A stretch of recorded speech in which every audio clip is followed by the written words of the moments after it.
Aujourd'hui, j'aimerais vous parler de Jolga. Jolga, c'est une chienne sportive qui adore de longues balades. Elle est relativement passe-partout, c'est-à-dire que si vous vous retrouvez à faire le tour d'un lac un jour d'affluence, vous pourrez croiser des joggeurs, des vélos, des enfants et d'autres chiens sans aucun problème. C'était pas une grande fan de traction, mais elle apprécie les balades en canimarche. Elle a déjà 9 ans, mais elle est toujours sportive et apprécie réellement les balades de plus d'1 heure. C'est une chienne qui aime également qu'on passe du temps avec elle. Elle aime avoir l'attention sur elle et elle n'est pas contre l'idée de faire des petites sessions de réflexion. Elle apprend globalement vite et peut se montrer motivée. Mais surtout, l'air de rien, elle essaie de bien faire.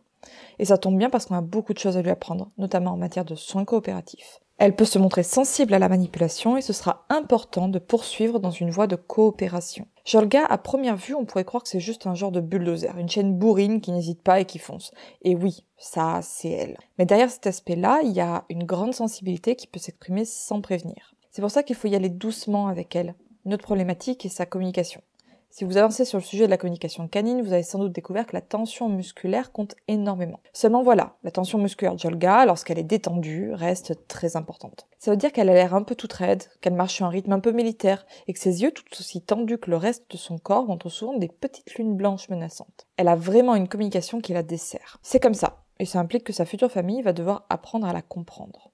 Jolga, c'est vraiment le genre d'individu qui murmure au lieu de parler à voix haute et qui peut s'agacer, voire s'énerver parce qu'on ne l'écoute pas. On ne peut pas faire juste comme si elle était silencieuse. Elle ne l'est pas. Et je vous promets qu'à force de la pratiquer, elle devient même plutôt très claire. Pour elle, on cherche une personne seule, ou un couple sans enfants, ou même une famille avec de grands enfants pour l'adopter. Il faut que vous soyez très motivé, attentif à ses besoins, calme dans vos gestes et prêt pour de grandes balades. Il faut également que vous ne soyez pas rebuté par la muselière, car actuellement, Jolga a l'obligation de la porter en extérieur. Elle n'ira pas croquer le jogger qui passe trop près, mais si elle est surprise par une manipulation, elle pourrait mal réagir. Notons que je le dis au conditionnel, car elle a énormément progressé et se montre particulièrement mignonne depuis des mois maintenant. Néanmoins, un peu de prudence ne fait pas de mal. Côté entente avec les autres animaux, nous avons découvert qu'elle accepte de balader avec certains chiens, allant jusqu'à renifler la même odeur sans aucun problème.